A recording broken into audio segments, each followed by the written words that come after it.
根据自由亚洲电台报道，和田县档案局局长乌马尔加艾山和于田县政府秘书埃利江阿赫买提已在网络上观看6·4纪录片，被抓捕入狱，判处有期徒刑11年监禁。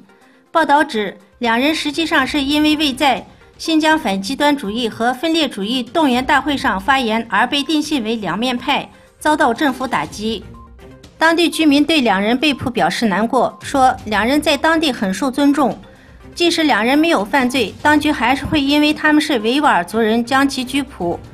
自2016年8月，陈全国就任新疆维吾尔自治区东突厥斯坦书记后，开始对维吾尔人进行前所未有的压制，并对维吾尔族官员进行意识形态清洗。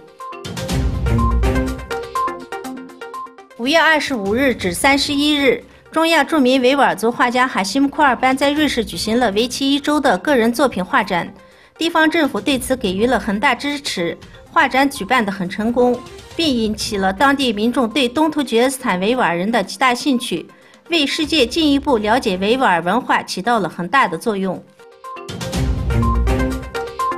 当地时间6月2日，为期3天的七国集团组织财政部长和央行行长会议在加拿大滑雪胜地惠斯勒闭幕。由于美国政府决定从本月起对欧盟、加拿大和墨西哥征收钢铝产品高关税，遭到其余6国的强烈反对，各方没有就关税问题达成协议。七国集团组织在会议结束后发表的一份声明中说，其他6国要求美国财政部长穆努钦向美国总统特朗普转达他们一切的关注和失望，希望避免七国集团组织内部爆发贸易战。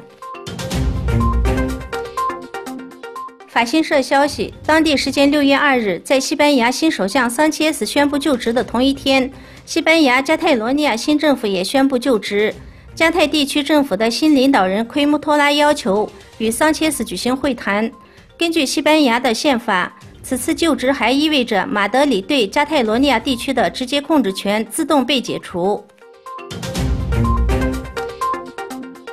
巴勒斯坦卫生部发言人阿希热普·阿勒库德热昨天在一份书面声明中表示，21岁的巴勒斯坦志愿护士尼加加尔在以色列士兵向加沙以南汉尤尼斯东部向示威者开枪射杀中丧生，数千名巴勒斯坦人参加了葬礼仪式。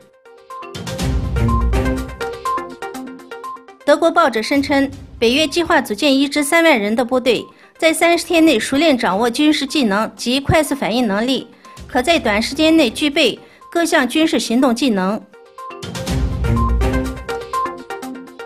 塔什干 AA 记者报道，在乌兹别克斯坦，穆斯林人们对分斋月每日开斋后的塔拉威祈祷看得很重。为了完美、没有遗憾地完成分斋月的功课，乌兹别克斯坦穆斯林宗教管理局专门挑选了200名精通熟练诵读古兰经人员，安排在各个清真寺进行塔拉威古兰经诵读祈祷。